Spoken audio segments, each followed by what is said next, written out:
Have you ever been judged by your appearance? Ever been rejected at an establishment despite having the money to pay? Think about how that moment made you feel. Now imagine a homeless man with a terminal illness, showing his money while begging for a simple hot coffee, being shoved out of a bakery under indifferent gazes. What no one expected was that, at that exact moment, one of the greatest legends in global sports, Michael Jordan, would walk through the door and witness every second of that humiliation. That encounter was no coincidence. Why would a global icon stop for a complete stranger? And what devastating secret did that homeless man carry, one powerful enough to touch even the heart of a legend? Keep watching to find out. The cutting autumn wind blew mercilessly through the city streets as George approached the doors of Taylor's Bakery. His steps were heavy, dragged down by the weight of a life slipping away with every difficult breath. The reflection on the polished glass door didn't lie. A 47-year-old man who looked 70, skin as pale as paper, sunken eyes with deep dark circles, and a scruffy beard that couldn't hide the signs of suffering. His gray, wind-tangled hair framed a face that had clearly seen better, much better days. George hesitated for a moment, his bony fingers nervously clutching the few coins and crumpled bills in the pocket of his worn coat. It wasn't just the cold that made his hands tremble. It was fear. Fear of the stares. Fear of the rejection he knew all too well. He took a deep breath, feeling the stabbing pain in his lungs. The diagnosis still echoed in his mind like an irrevocable sentence. 3 months? Maybe 4 if you're lucky, the clinic doctor had said, in a tone that mixed compassion with helplessness. With a sigh that seemed to carry the weight of the world, George pushed the door open and was greeted by the intoxicating aroma of fresh bread and newly brewed coffee. The warmth inside clashed violently with the street's cold, and the emotional coldness he was about to face. A small bell announced his arrival, and several pairs of eyes turned toward him for a brief second, only to quickly look away, as if misery could be contagious. George walked to an empty table in the corner, his steps echoing in the sudden silence his presence had created. He sat down carefully, as if his bones might shatter at any moment, and perhaps they could. This might be my last meal in life, he thought, staring at the laminated menu on the table. The doctor said I don't have much time left, and I can't even really taste food anymore. But a hot coffee and a piece of bread, maybe that I can still enjoy. The thought brought tears to his eyes, which he quickly wiped away with the sleeve of his coat. He didn't want to look more pathetic than he already felt. He still had some money. He could still pay for what he consumed. A final shred of dignity in a body falling apart. From the kitchen, Mr. Taylor watched with growing irritation. His flour and sugar empire, built over 20 years of hard work, was no place for that kind of person.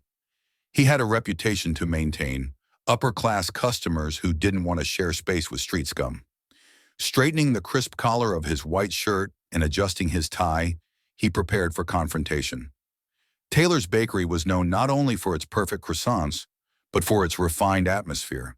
Dark wood tables, comfortable armchairs, European landscape paintings on the walls. A place where executives closed deals over specialty coffee, where high society ladies discreetly gossiped about the latest charity galas they attended. And there, in that corner, a smelly gray stain threatened to spoil the carefully curated ambiance. Mr. Taylor burst out of the kitchen like a bull ready to charge. Tall and heavyset, his face, usually pleasant toward regular customers, was now twisted into a mask of disgust. "Can I help you?" he asked, but the tone wasn't helpful. It was threatening. His eyes scanned George from head to toe, making no effort to hide his revulsion. George swallowed hard, his Adam's apple rising and falling visibly in his thin neck like a dry twig. I'd like a coffee, and maybe a piece of bread," he said, his voice hoarse and low, as if even his words were ashamed to exist. Mr. Taylor crossed his arms over his broad chest, his body blocking any view of the bakery George might have had. "This isn't a place for people like you. Leave before I call the police." The words hit like lashes. George felt his face burn with humiliation, but something inside him, perhaps the terminal diagnosis, perhaps the last shred of courage, stopped him from getting up immediately. Instead, he reached his trembling hand into his pocket and pulled out a few coins and crumpled bills, placing them carefully on the table. "I have money," he said in a faint voice. "I can pay. I'm not asking for charity." Mr. Taylor's eyes narrowed dangerously. The fact that the bum had money seemed to enrage him even more, as if the mere existence of those bills in such filthy hands was a personal insult. "I don't care if you have money. What I care about is that you're scaring away my customers with that smell, with that appearance." With every word, George seemed to shrink further into his chair. The few customers present pretended not to hear, some hiding behind newspapers, others suddenly fascinated by the view through the window. No one wanted to get involved. No one wanted to see. "I just want a hot coffee." George tried again, feeling his breath fail. "I can pay. Besides, I have cancer. Please have some compassion." For a brief moment, something seemed to flicker in Mr. Taylor's hardened eyes. A fleeting shadow of hesitation, but it vanished quickly, replaced by renewed rage, as if the mention of illness were a cheap attempt at manipulation. "Compassion?" he growled, leaning in closer to George, who could now smell the man's minty breath. "This isn't a charity, it's a respectable business." With a swift motion, Mr. Taylor swept the money off the table, grabbed George's skeletal arm, and pulled him to his feet. "You're leaving now, one way or another." George tried to resist, but he had no strength. His feet barely touched the floor as he was dragged toward the door. Tears of pain and humiliation now flowed freely, carving salty trails down his hollow cheeks. A sudden dizziness hit him, the world spinning around him. "Please," he whispered, more to himself than to his aggressor. "Please." It was at that exact moment, when human dignity seemed to have left the room along with any sense of decency, that the bakery door opened. The bell rang again, but this time it announced the arrival of a very different presence. Michael Jordan stepped into the bakery like he was stepping onto a basketball court, with quiet confidence and a natural authority that came not only from his towering height, but from the aura of earned respect. At 63, the lines on his face enhanced the dignity of a man who had lived many lives in one. The basketball legend, the global icon, the philanthropist. His sharp eyes took in the scene instantly, the frail man being dragged, the furious owner, the silent, complicit customers. It didn't take long to understand what was happening. "What's going on here?" Jordan asked, his calm voice slicing through the tense air like a sharp blade. Mr. Taylor froze. He immediately recognized the legendary figure who had just walked into his establishment, Michael Jordan, in his bakery. His heart raced, but he didn't let go of George's arm. "Just getting rid of a problem, sir. Nothing to worry about," he said, trying to sound casual, as if he were just removing an inconvenient item. Not a human being. Jordan took 2 steps forward, his eyes locked on Mr. Taylor's. There was something in that gaze that made the baker swallow hard. "Looks like the problem here isn't this man," Jordan said, his voice still calm but with a rising intensity that made everyone in the bakery pay attention. "The problem seems to be the way you're treating another human being." Mr. Taylor released George's arm as if he had suddenly been burned. George nearly collapsed, his frail legs giving way under his own weight after the effort of resisting. Jordan moved quickly, catching him by the elbow with a surprising gentleness for hands so big and strong. "Are you okay?" Jordan asked George with genuine concern. George, in shock at being treated with humanity after so long, only nodded slightly, unable to find words. Jordan then turned his attention to Mr. Taylor, who was now alternating between paling and blushing furiously. "Mr. Jordan, it's an honor to have you in my humble bakery," he began, his voice suddenly syrupy. "If I'd known you were coming, I would have prepared a proper welcome. As for this," he gestured vaguely toward George, "problem, I'm just trying to maintain the standard of the establishment. I'm sure you understand."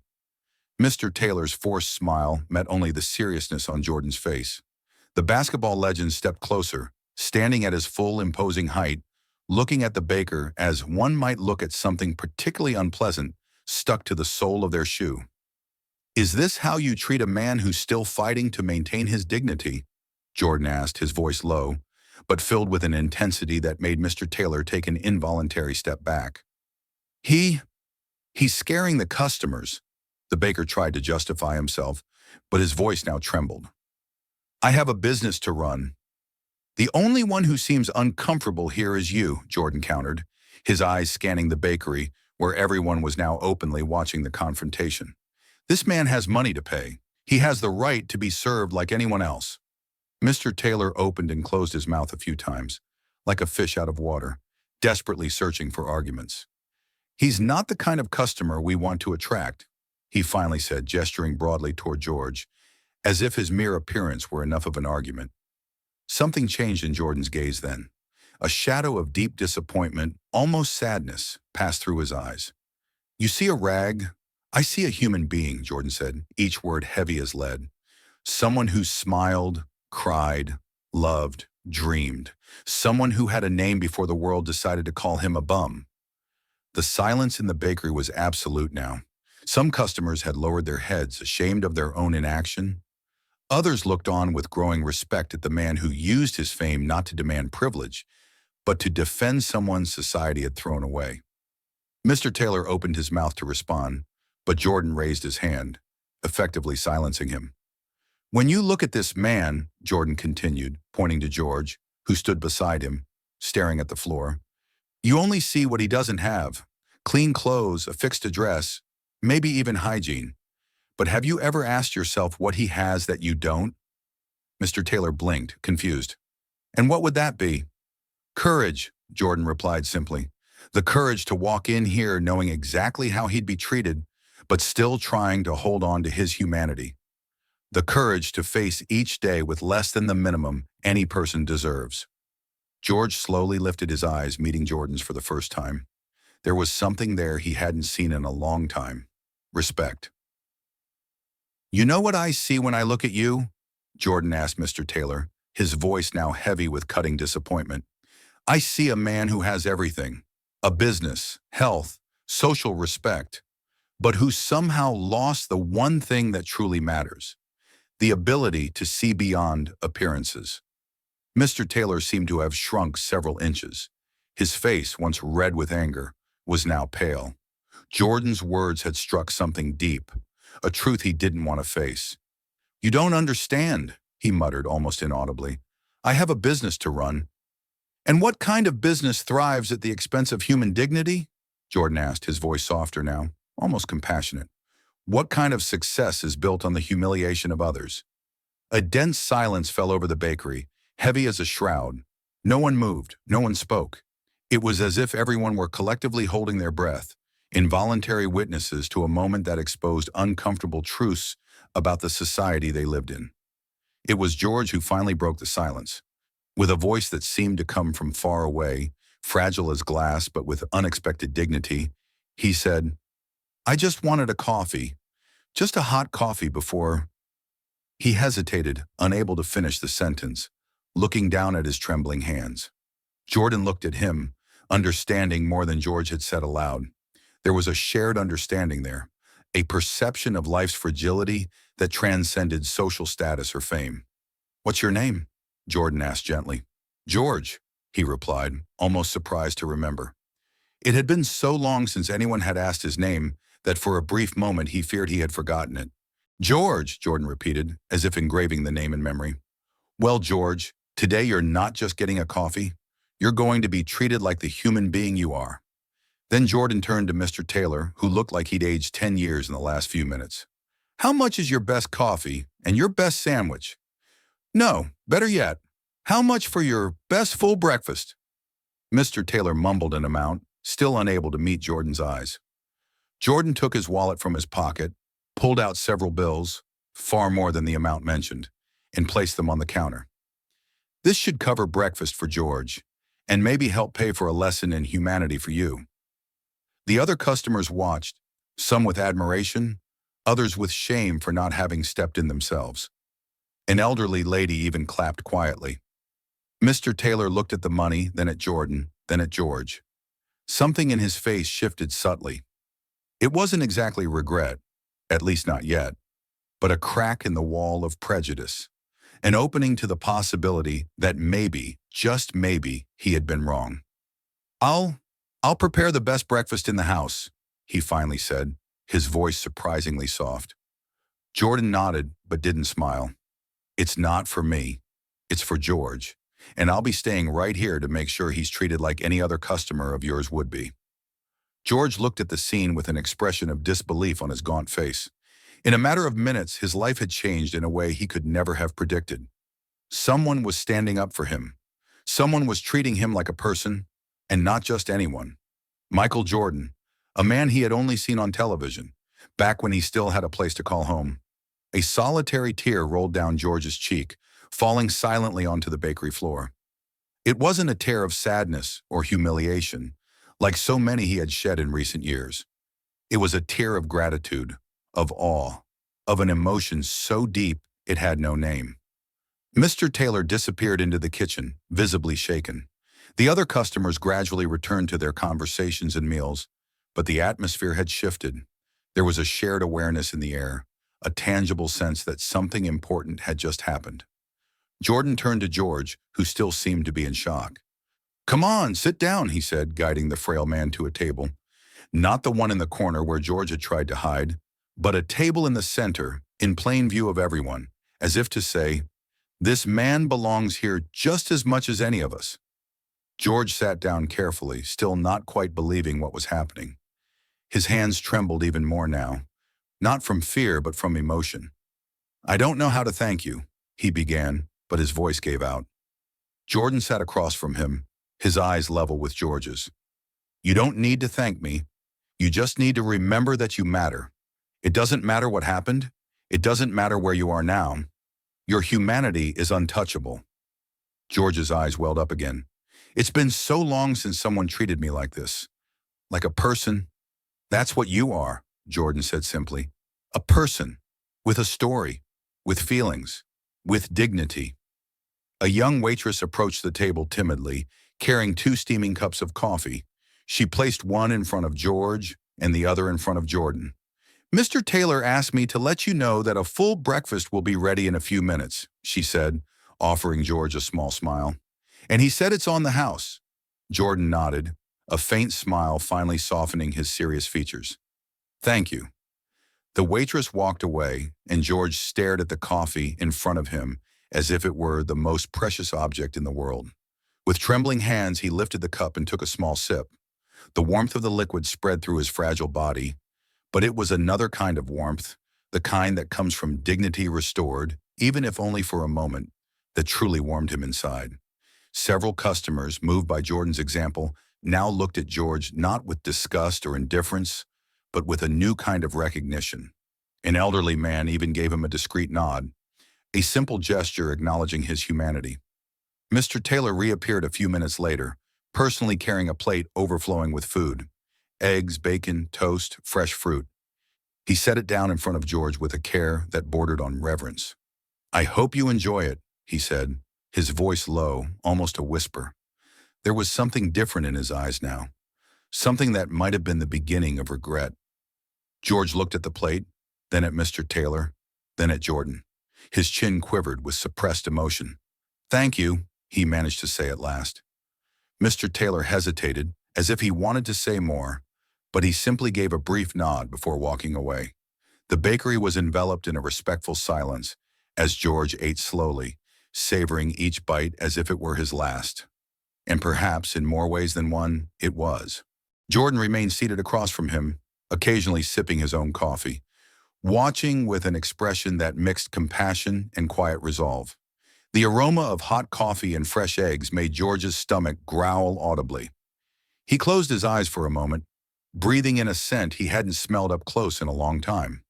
When he opened them again, Michael gave a slight nod, encouraging him to eat, and George ate. He ate like someone who hadn't seen food in days, which was likely the case. His fingers trembled as he lifted each bite to his mouth. He ate in silence, almost desperately, while Michael watched discreetly, without judgment. The coffee slid warm down George's throat, bringing a heat he had forgotten even existed. The toast disappeared within minutes. The eggs, the bacon, all of it was consumed with a speed that betrayed the deep hunger he carried. In the end, George wiped the plate clean with a piece of bread, not leaving a single crumb behind. Through it all, Michael simply sipped his coffee, patient, respecting what felt like a sacred moment for a hungry man. There were no questions, no conversation. just the sound of cutlery and George's heavy breathing as he devoured his meal. When he finally finished, George leaned back in his chair, his eyes brimming with tears. A deep sigh escaped his dry lips, the sigh of someone who, for a few minutes, had found a small refuge of peace. "Thank you," was all he could say, a single word filled with a gratitude too vast for complete sentences to express. Michael nodded, understanding the weight of that simple thanks. "Do you want anything else?" Michael asked. George shook his head, his eyes now fixed on the empty cup in front of him. The silence between them was about to become something else. Words were forming. Words George hadn't shared with anyone in a long time. "I wasn't always like this," he began, his voice a hoarse whisper. "I had a life. A real life." Michael nodded, encouraging him to continue. "I worked as a mechanic," George went on, his eyes now distant, lost in memories. "I was good at it, you know? Had steady hands, knew every engine like it was an extension of my body." As George spoke, his calloused fingers traced the air, as if still holding invisible tools, fixing cars that were no longer there. "The shop I worked at was on Jefferson Street. I'd be there all day, sometimes into the night. The customers always asked for me, said I was the best. Funny how you can be the best at something one day and the next." His voice broke. Michael remained silent, giving space for the words to find their way. "I had a house too. Wasn't much, but it was ours. 3 bedrooms, a little backyard where we grew tomatoes. Martha, my wife, loved making homemade tomato sauce. The smell would fill the whole house." A brief smile lit up George's face, but it quickly faded, like a candle snuffed out by the cruel wind of reality. "And Sarah, my daughter," his voice trembled as he said the name. "She had her mother's eyes and my crooked smile. She was smart, always had a book in her hands, wanted to be a doctor." George's eyes glistened, but they weren't tears of joy. They were the shimmer of deep pain, a wound that had never fully healed. "Is that when things started falling apart?" Michael asked gently. George nodded, running a hand through his gray, dirty hair. "It started slow, like it always does. A drink after work, then 2, then a whole bottle before I even got home." His hands began to tremble again, not from hunger this time, but from shame. "At first I told myself I deserved it. I worked hard, right? I deserved to relax. But it wasn't about relaxing. It never was." Michael leaned forward slightly, his eyes fixed on George. "It was about forgetting," George continued. "Forgetting that the life I had built didn't feel like enough. Forgetting that every day felt like a copy of the last. Forgetting that I was slowly losing myself in a routine that was eating me alive." He paused, his eyes now focused on his trembling hands. "The shop manager warned me 3 times. The 4th time, when I showed up drunk and nearly caused an accident, he had no choice. The bills started piling up. Martha worked as a nurse, took extra shifts to make up for it, but it wasn't enough." George's voice became lower, almost a confessional whisper. "The fight started, first about money, then about everything. I promised I'd stop drinking, and I broke that promise the same day.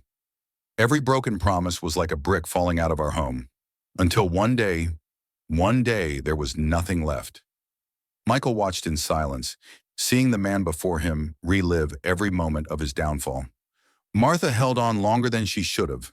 Tried to take me to support groups, to therapy, tried everything.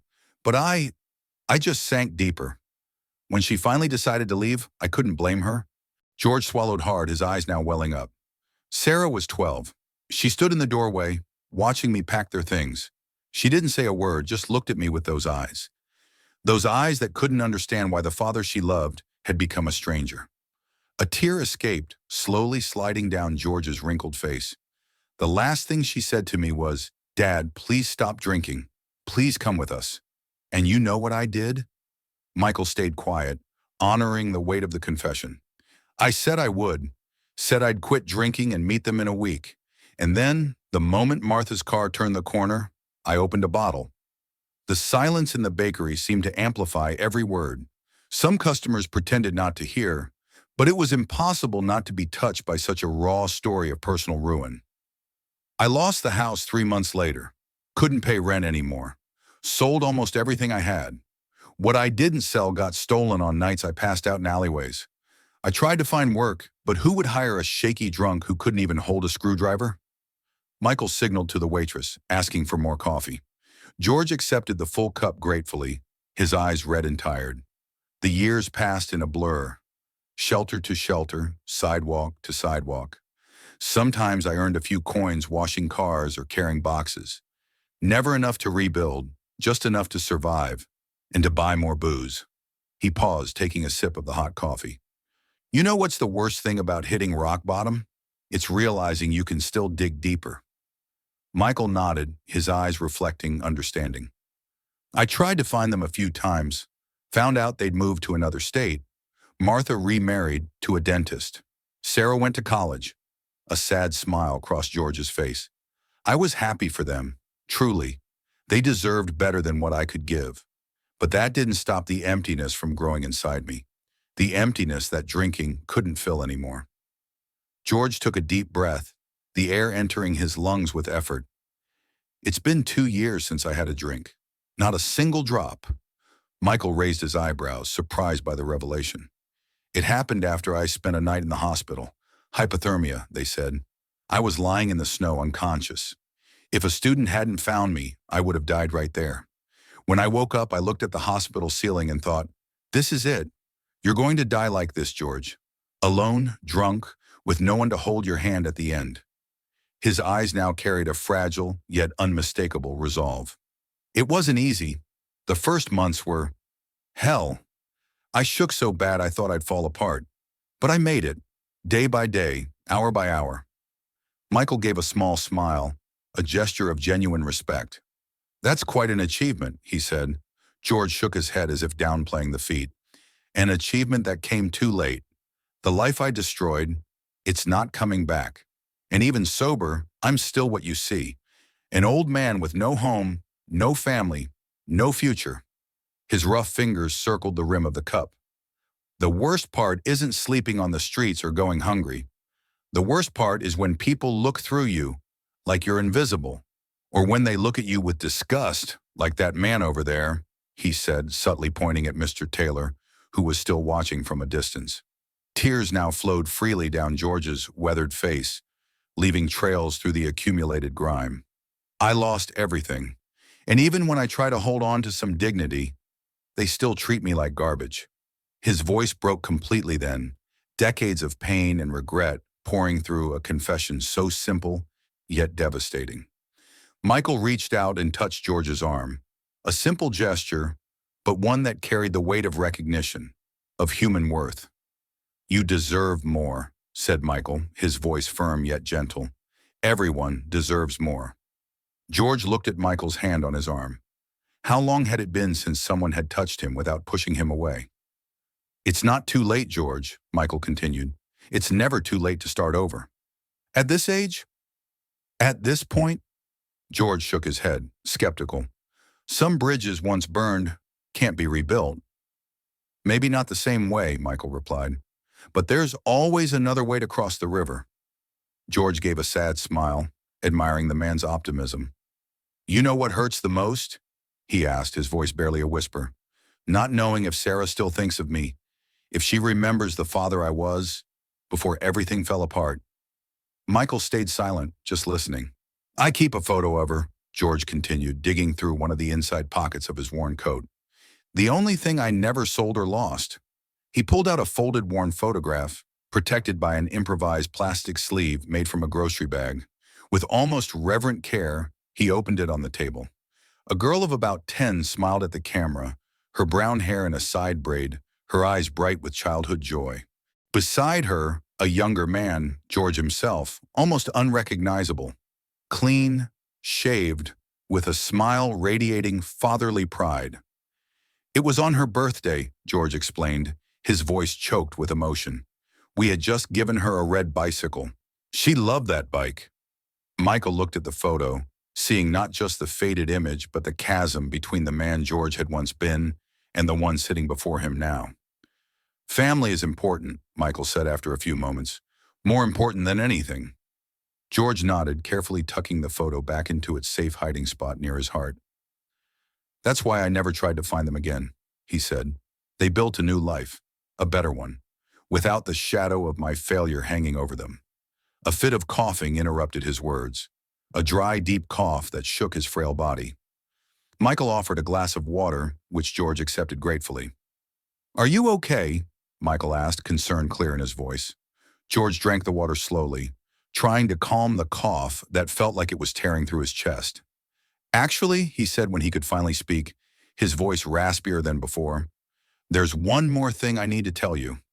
His eyes met Michael's, and in them was a mixture of resignation and fear. The kind of look that carries a secret too heavy to bear alone for much longer. The silence that followed George's words was heavier than all the previous confessions combined. Michael Jordan leaned forward, eyes locked on the man who had just shared the ruins of a life destroyed by his own hands. There was something more, something the persistent cough and George's resigned look had already begun to reveal. What is it you need to tell me, George? Michael asked, his calm voice contrasting with the tension that now lingered between them. George took a deep breath, the air scraping painfully through his throat. His trembling hand reached for his chest, as if trying to contain something growing inside. Lung cancer, he finally said, the words falling like a death sentence. Stage 4, terminal. The last crumbs of bread on the table seemed to freeze in time. The sounds of the bakery vanished for Michael, who stared at George with a mixture of shock and compassion. The doctors at the charity clinic examined me 3 weeks ago, George continued, his voice now a hoarse whisper. There's not much they can do. They said I have only a few months left, at most. A solitary tear rolled down Michael's face. It wasn't just the news itself, but the way George delivered it, with the same resignation of someone who's accepted yet another blow in a life marked by countless punches. Why didn't you tell me sooner? Michael asked, his voice betraying the emotion he was trying to contain. George shrugged, a barely noticeable gesture. It didn't seem important, just another sad chapter in a story with no happy ending. He paused, swallowing hard. But after everything you did for me today, I felt I had to be honest. Michael ran a hand over his face, trying to process the devastating information. In his mind, the image of George dying alone on some cold sidewalk, with no one to hold his hand, was unbearable. Are you in pain? Michael asked, his voice now firmer. Sometimes. Nothing I can't handle. Michael noticed how George's fingers subtly pressed against his chest as he spoke. He was lying about the pain. It was obvious. And there's no treatment? No options? Michael pressed. George shook his head. Not for someone like me. No health insurance. No money. No. Nothing. For a moment, Michael Jordan, the man who had achieved everything, who had overcome every obstacle in his career, felt completely powerless. All his fame, all his money, all his influence seemed insignificant against the ruthless sentence looming over George. But you know, George continued, a different light now flickering in his tired eyes. Before I saw you today, I had accepted it.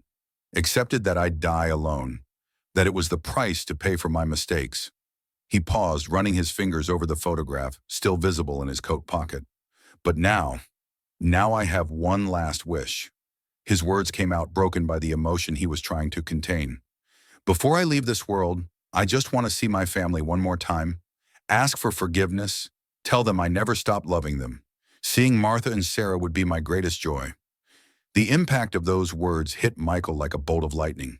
This wasn't just a man facing death. It was a father, a husband, seeking redemption while the sands of the hourglass slipped away mercilessly. In that moment, something changed in Michael Jordan's eyes. The same determination that had driven him to overcome every opponent on the court now burned again with renewed intensity. George, he said, reaching across the table and gripping the man's arm firmly, I'm going to help you. George's expression held more disbelief than hope. You don't have to pity me. You've already done more than anyone else would. It's not pity, Michael replied, his tone now filled with unwavering certainty. It's what any human being would do for another, and we're starting right now. Michael pulled his phone from his pocket and made a few quick calls. George watched, confused, as the former player spoke of accommodations, medical consultations, and private investigations. When he finished the calls, Michael turned to Mr. Taylor, who had been watching the scene unfold with a mixture of awe and discomfort. "The check, please," Michael requested, his voice firm, leaving no room for argument. Mr. Taylor swallowed hard. "Mr. Jordan, it's not necessary. This, this meal is on the house." Michael smiled, but his eyes remained serious. "I insist," he said, pulling a few $100 bills from his wallet. He placed the money on the counter, far more than the cost of the meal. "And I want you to know that respect has no price, Mr. Taylor. Every human being deserves to be treated with dignity, regardless of appearance or circumstance." The silence in the bakery was palpable. Michael's words echoed through the room, touching everyone present. Outside, a sleek black car pulled up, the driver quickly stepping out to open the door. "Let's go, George," Michael said, placing a hand on the man's shoulder. "We've got a lot to do." As they walked toward the exit, someone began to clap. Soon the entire bakery was applauding, not just the basketball legend, but the act of humanity they had just witnessed. Mr. Taylor remained behind the counter, the $100 bills still untouched in front of him, a valuable lesson learned, one that had cost far more than money. George stepped into the luxury car in a daze, unable to process the sudden turn his life had taken. Michael followed, and the vehicle drove off smoothly, leaving behind a bakery that would never be the same. That night, for the first time in years, George slept in a real bed, in a five-star hotel room in the city center. The contrast between the soft sheets and the hard sidewalks he had slept on in recent weeks was so stark that he could barely close his eyes. Lying in the dark, staring at the impeccably white ceiling, he allowed himself something he had denied for a long time, a faint thread of hope. The next morning, Michael returned with new clothes, documents, and a plan. As he entered the room, he found George sitting on the edge of the bed, gazing out at the city through the window like someone observing a world they no longer belonged to. "How are you feeling?" Michael asked. "Like a fraud," George replied with a sad smile. "Like I stole someone else's life for a night." Michael placed the bags on the bed. "Starting today, you're going to rebuild your own life, for as long as it lasts," he said, "and it starts with this." Inside the bags were simple but high-quality clothes, pants, shirts, a coat for the cold, shoes, and even a modest watch. "I can't accept this." "You can and you will," Michael interrupted. "Consider it a loan, if that makes you feel better." George smiled, knowing they both understood the impossibility of any repayment.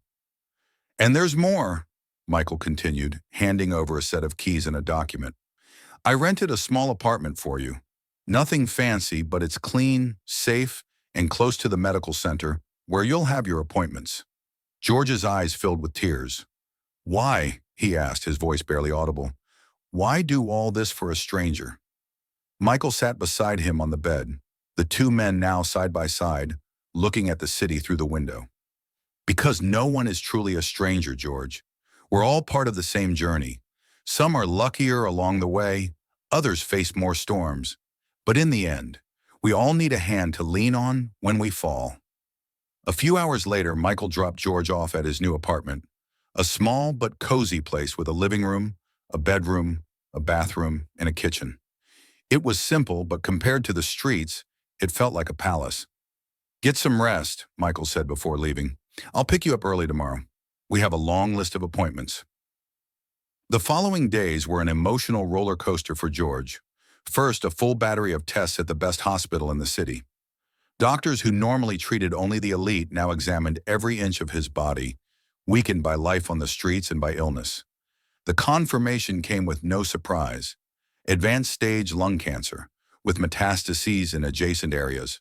The prognosis was grim: 3 to 6 months with progressive and inevitable deterioration. But then, like a ray of light in a stormy sky, a possibility emerged. "There's an experimental treatment," explained Dr. Rodriguez, one of the country's leading oncologists, brought in by Michael to evaluate the case. "It's a combination of advanced immunotherapy with a new type of targeted radiation. I can't promise a cure, that would be irresponsible, but in some similar cases, we've seen significant remissions and extended life with quality." George looked at the doctor as if he were speaking another language. "What's the cost?" Michael asked directly. The doctor hesitated for a moment, adjusting his glasses. "It's an experimental protocol, not covered by insurance. We're talking about approximately $700,000 for the full cycle of treatment." George choked on his own saliva, a fit of coughing overtaking his frail body. "That's absolutely impossible," he began once he caught his breath. "When can we start?" Michael interrupted, his voice firm and resolute. Dr. Rodriguez seemed momentarily surprised, but soon his professionalism returned. "We can begin preparations immediately. The first cycle could start in 3 days." "Excellent," Michael replied, standing up and extending his hand to seal the deal. Later in the car on the way back to the apartment, George was in shock. "You can't do this," he said, his voice trembling with emotion. It's too much money." Michael kept his eyes on the road, a slight smile on his lips. "George, do you know how much I've earned just from my Nike contract over the years?" George shook his head. "Over $1 billion," Michael continued, "not counting other deals, investments, and business ventures. Do you know what that means?" "That you worked hard and deserve every penny?" George guessed. "It means I've been blessed beyond measure, and those blessings weren't meant to sit in bank accounts. They were meant to make a difference." Michael parked the car in front of the building where George now lived. "Money is just a number, George. But time? Time is everything. And if I can give you more time, even if it's just a few more months, well, that's the best investment I've ever made." In the days that followed, as George prepared to begin the experimental treatment, Michael was working on another front, perhaps the most challenging of all. In his office, surrounded by phones and computers, a team of private investigators scoured databases, public records, and social media. The mission? Find Martha and Sarah, the family George had lost. "Mr. Jordan," said one of the investigators, entering the room with a folder, "I think we found them." Michael opened the folder carefully, like someone handling a fragile treasure. There they were, recent photos of Martha, now with gray hair, but still carrying the same gentle look from the photograph George had kept. And Sarah, no longer the girl on the red bicycle, but a grown woman working as a nurse at a university hospital in Colorado.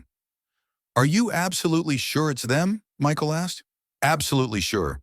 Martha Wilson, now Martha Campbell, after marrying Thomas Campbell, a dentist. They've been living in Denver for 12 years. Sarah graduated in nursing 3 years ago and works at Denver Memorial Hospital." Michael nodded, absorbing every detail. "And how did they react when you contacted them?" The investigator hesitated. "Well, we didn't make direct contact. We thought it would be better for you to handle that personally, considering how delicate the situation is." Michael nodded in understanding, realizing the responsibility in his hands. This wasn't just about locating people. It was about rebuilding bridges burned down by time and pain. The next morning, George began his treatment. The procedure was exhausting. Hours connected to machines, powerful substances coursing through his veins, fighting an invisible enemy that had taken hold of his lungs.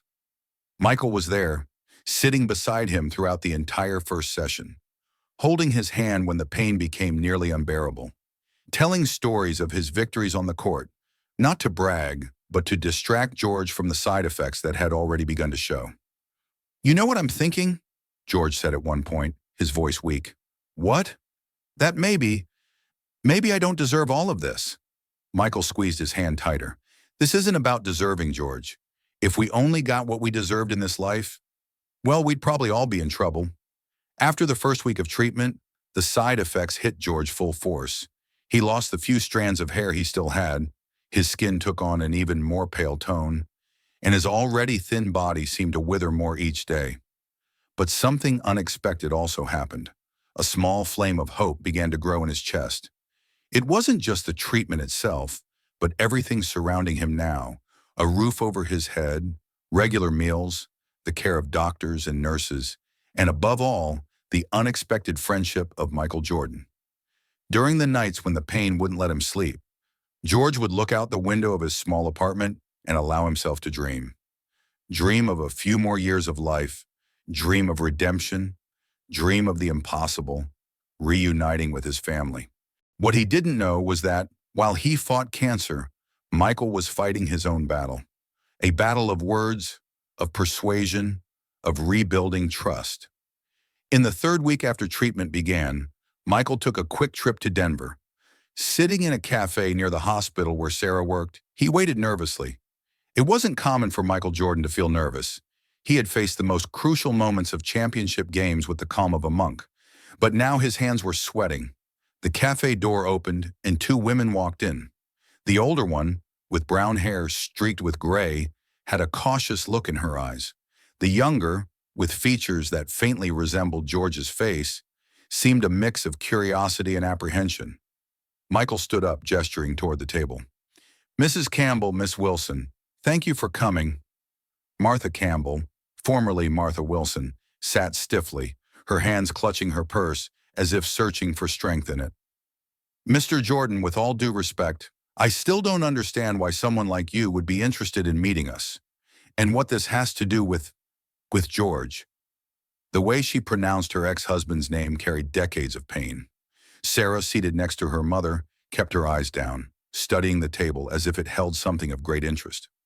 "I met George a few weeks ago," Michael began, choosing his words carefully, "under difficult circumstances." "Is he in jail?" Martha asked bluntly. "Is that why you're here? Did he send you to ask for bail money or something?" The bitterness in her voice was palpable. Michael shook his head. "No, nothing like that. George is sick. Very sick." For the first time, Sarah looked up, meeting Michael's eyes. "What kind of illness?" she asked, her professional nurse's tone momentarily overriding that of a hurt daughter. "Terminal lung cancer, stage 4. He's in an experimental treatment, but—" Michael didn't need to finish. Sarah, with her medical training, immediately grasped the gravity of the situation. "How long?" she asked, her voice softer now. "With treatment? Maybe a year if we're lucky. Without it, a few months." Martha closed her eyes for a moment, as if processing the information. When she opened them again, unshed tears shimmered there. "Why did you come to us? What does he want?" Michael took a deep breath. "He doesn't know I'm here. He doesn't know I found you." Michael paused, searching for the right words. "George lost everything. His career, his home, his health. But the loss that torments him the most is you." Martha let out a bitter laugh. "Well, he had 15 years to look for us, to try to fix things, to show he cared, but he chose the bottle." "Mom!" Sarah interrupted, placing a hand on her mother's arm. "No, Sarah. You were too young to remember everything. The verbal abuse, the broken promises, the money that vanished." Michael nodded, understanding the pain of that woman. "I'm not here to defend George's actions, Mrs. Campbell. He doesn't defend them either. I know he caused you both unspeakable pain." "Then why?" Martha pressed. "Because I'm sitting across from two extraordinary people who managed to rebuild their lives after a massive storm. And now I have the chance to ask you for one final act of extraordinary compassion." Sarah wiped away a silent tear. "He's sober," Michael continued, "for 2 years now. Not a drop. Living on the streets, going hungry, but sober." Martha shook her head. "I've heard that promise before. Too many times." "This time it's true," Michael insisted, "and he never stopped loving you. The only thing he carries with him, besides the clothes on his back, is a photo of you two. A photo from Sarah's birthday, when she got the red bike." Sarah's eyes widened. "He still has that photo?" Michael nodded. "Kept in plastic, close to his heart. It's his only treasure." A heavy silence fell over the table. Martha looked out the window, lost in thought. Sarah studied her own hands, now trembling. "What exactly are you asking, Mr. Jordan?" Martha finally asked. "A meeting. Just that. A chance for George to say what he needs to say before it's too late." Sarah looked at her mother, a silent plea in her eyes. "I can't," Martha said, her voice trembling. "I spent years building a new life, leaving that pain behind. I can't just reopen those wounds." Michael nodded, respecting her decision. "I understand, and I respect your choice." He then turned to Sarah. "And you?" Sarah bit her lip, clearly torn. I don't know. I need to think." Michael pulled a card from his pocket, placing it on the table. My personal number is here. If you change your mind, please let me know. George doesn't have much time. He stood up, leaving some bills to pay for the untouched coffee. Thank you for coming. I know it wasn't easy. As he headed toward the door, he heard Sarah's voice behind him. Mr. Jordan? He turned around. Is he really sorry? She asked, her voice as small as the little girl with the red bike. Michael looked straight into her eyes.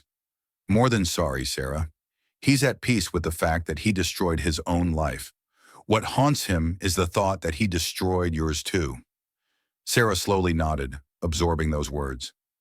Michael walked out of the cafe, the weight of failure heavy on his shoulders. For the first time in his mission to help George, he had encountered an obstacle he might not be able to overcome. The past. Returning to town the next day, he found George paler, weaker, but with a different light in his eyes. The first results of the treatment showed a slight, very slight, reduction in the size of the main tumor. The doctors say it's a good sign, George explained, sitting in his armchair by the window. It doesn't mean a cure, but it means time. Michael smiled, trying to hide the disappointment from his trip to Denver. Time is all we need right now. George studied Michael's face for a moment. You look worried. Did something happen while you were away? Michael hesitated. Should he tell George about his meeting with Martha and Sarah? About the rejection? About the small seed of possibility planted in Sarah's heart? Nothing important, he finally answered. Just some business that needed attention. George nodded, accepting the explanation. You know, he said, looking out the window at the evening sky, before I met you, I wasn't afraid to die. It even felt like a relief. But now what? Asked Michael. Now I'm afraid of leaving without completing my mission, without seeing Martha and Sarah one more time, without telling them how sorry I am, how much I love them. Michael swallowed hard, feeling the weight of those words. Don't give up yet, George. Miracles happen every day. That night, as he drove back home, Michael's phone rang. An unknown number. Hello? Mr. Jordan? The hesitant voice on the other end was young, feminine. Yes, who's speaking? A pause, a sigh. This is Sarah Wilson. I changed my mind. I want to see my father. I understand, Michael said softly. I don't want him to go without me saying what I need to say. Sarah took a deep breath. I want to see him. I need to see him. I'll have my staff pick you up right away. A short time later, his personal assistant had already arranged everything to bring Sarah to meet George. At the hospital, George was undergoing another session of the experimental treatment. His eyes were closed, his face marked by exhaustion. The machines around him beeped steadily, monitoring each fragile heartbeat. Michael watched through the glass door. Over the past weeks, he had become a constant presence there. The doctors and nurses already knew him, not as the basketball legend, but as the man who never left a friend behind. The doctor exited the room and approached Michael. How is he responding? Jordan asked. It's too early to say if it's working. The treatment is aggressive, and in his condition, the doctor hesitated. All I can say is, he's fighting. Michael nodded. George was fighting, just as he had his whole life. A broken man, but not a defeated one. 40 minutes later, Michael received a message from his team. Sarah had arrived. He headed to the entrance hall, where he found the young woman still wearing part of her nurse's uniform under a winter coat. Her red eyes revealed she had recently cried. Sarah? She nodded nervously. Mr. Jordan, how is he, physically? Different than you remember, Michael answered honestly, but he's still your father. When they entered, George had his eyes closed. The chemotherapy had taken what was left of his hair, and his face was even thinner than when Michael had first found him. The treatment session had ended, and he was resting in a restless sleep. George, Michael called gently, placing a hand on his friend's shoulder. There's someone here who wants to see you. George's eyes opened slowly, confused, until they found the figure standing beside Michael. For a moment, he seemed not to recognize the person in front of him. Then his eyes widened. Sarah? The word came out as a raspy whisper, barely audible. Sarah froze. The man before her looked nothing like the strong father she remembered from childhood. Her hands trembled as she finally took a step forward. "Dad." Michael quietly stepped back toward the door, giving them privacy. George tried to sit up but didn't have the strength. Sarah quickly moved closer, helping him with the professional care of a nurse, but with hands that trembled with emotion. You're so beautiful," George said, his voice faltering. "A grown woman." "I'm a nurse now, Dad," she said, trying to smile as tears streamed down her face. "Nurse ... George repeated with a faint smile. "Always so careful with everyone." The silence that followed was heavy with years of absence, of unspoken words, of missed birthdays and empty Christmases. "I'm sorry," he began, but Sarah shook her head.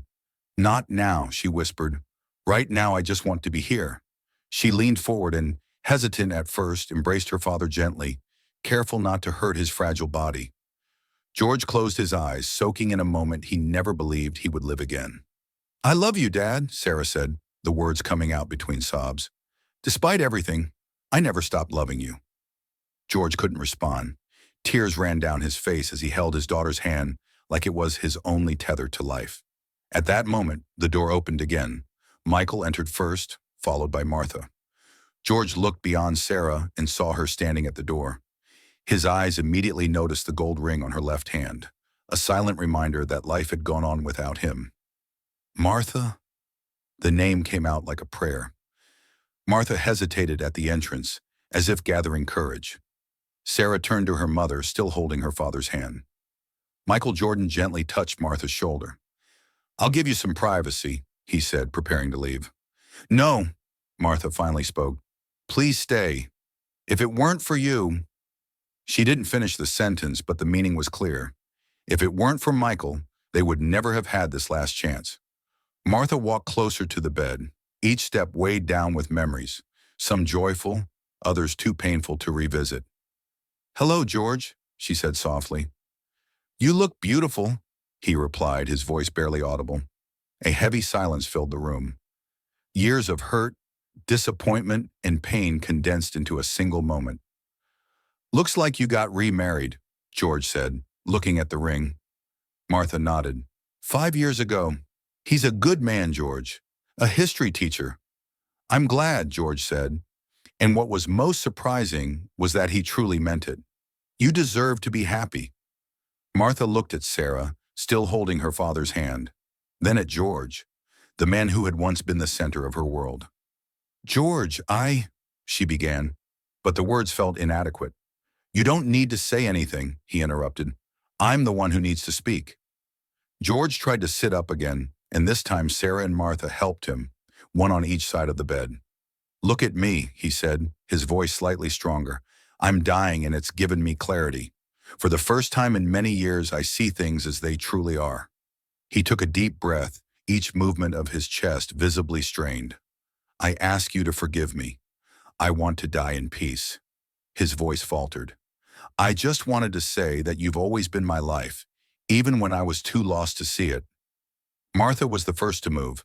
Leaning forward, she embraced the man she had once loved more than anything. "I forgive you, George," she whispered in his ear. "I've carried this pain for far too long." Sarah joined the hug, forming a circle that seemed to suspend time. "We forgive you, Dad," she said, tears streaming freely down her face. Michael Jordan watched the scene from the doorway, his own eyes misty. Of all his achievements, all the victories and trophies, few things had touched him as deeply as this moment of pure human redemption. That's when it happened. The heart monitor beside the bed began to beep with a sharp alarm. George, still wrapped in Martha and Sarah's embrace, suddenly went stiff, his eyes wide open, and then closed. His body went limp between them. "Dad!" Sarah called, panic rising in her voice. "Dad!" Martha recoiled, horrified. "George!" Michael ran into the hallway shouting for help. In seconds, the medical team burst into the room, pushing Sarah and Martha aside. "He's in cardiac arrest," one of the doctors shouted, immediately starting resuscitation efforts. Sarah, with her nursing training, knew exactly what was happening, making it all the more terrifying. "Please save him," she pleaded, while Martha held on to her. Michael led them out of the room as the doctors worked frantically to bring George back. In the hallway, the minutes dragged on like hours. Sarah cried in her mother's arms, while Michael paced back and forth, feeling completely helpless, a rare sensation for a man used to controlling his destiny. Finally, after what felt like an eternity, the doctor came out of the room. His face was grave. "We managed to stabilize him, but the situation is critical," he reported. "His heart stopped for nearly 2 minutes. We need to keep him under intense observation." Is he going to survive?" Martha asked. The doctor hesitated. "At the moment, he's in a coma. I can't promise anything, but we'll do everything we can." Sarah covered her face with her hands. "We just found him. We can't lose him now." Michael placed a hand on her shoulder. "He's a fighter, Sarah. I've seen it in him since day one." The days turned into a week. George remained in a coma, machines breathing for him. Sarah practically moved into the hospital, splitting her time between caring for other patients during her shift and keeping vigil by her father's side in her free hours. Martha came every day after work, sometimes accompanied by her current husband, who surprisingly offered support not only to his wife, but also to Sarah. Michael Jordan, even with his packed schedule, visited George daily. Sometimes he stayed only a few minutes, other times for hours, talking to the unconscious man about basketball, about life, about second chances. It was on an ordinary afternoon, 7 days after the collapse, that Michael sat alone in the room, recounting his first championship with the Bulls.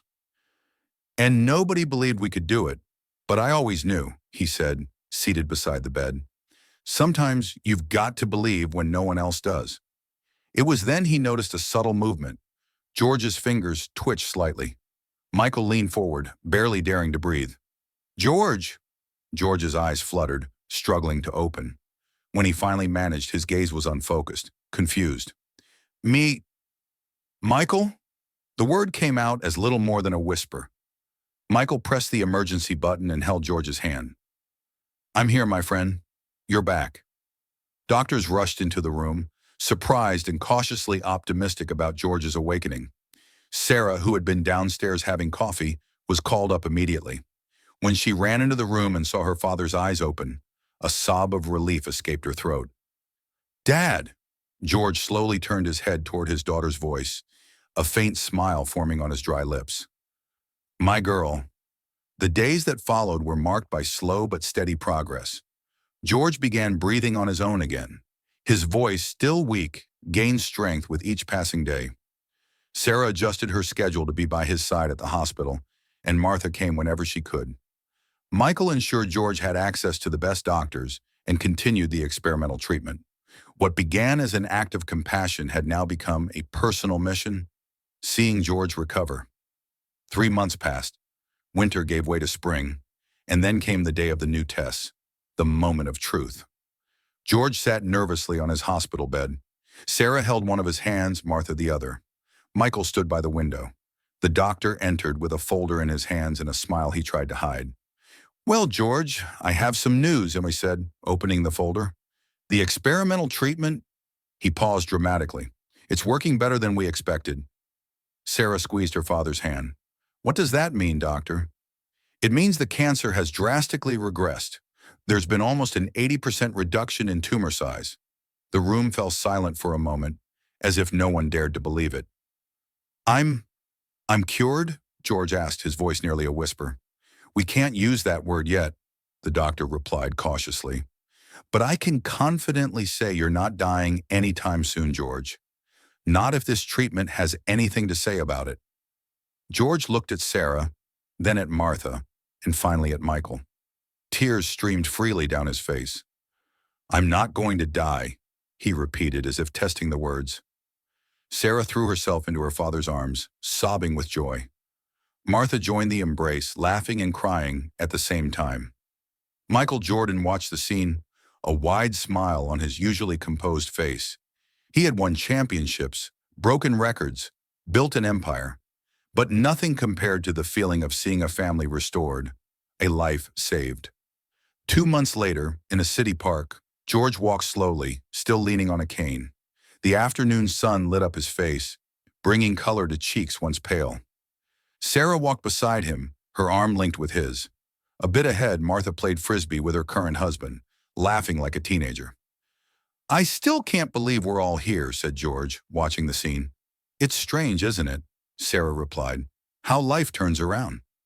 Stranger still to think it all started with a coffee at the bakery. A black car pulled up near the park. Michael Jordan stepped out of the back seat, dressed casually, sunglasses partly hiding his famous face. When George saw him, his face lit up. "Michael!" Jordan walked over, greeting Sarah with a kiss on the cheek before shaking George's hand, a handshake that turned into a strong hug. "How are you feeling?" Michael asked. "Better every day," George replied, tapping his chest lightly. "The doctors say I'm responding better than any other patient in the program." "Of course you are. You're made of tough stuff, George." They walked through the park together, talking like old friends. When they reached a bench under a leafy tree, Michael glanced at his watch. "I have to go. Meeting in Chicago early tomorrow." George nodded, understanding. "Michael, I don't know how to thank you for everything." Michael shook his head. "No need. Just promise me you'll keep fighting." "I will. For my daughter. For myself. For the second chance I never thought I'd get." The two men hugged once more, a strong embrace full of meaning. "I'll stay in touch," Michael promised before leaving.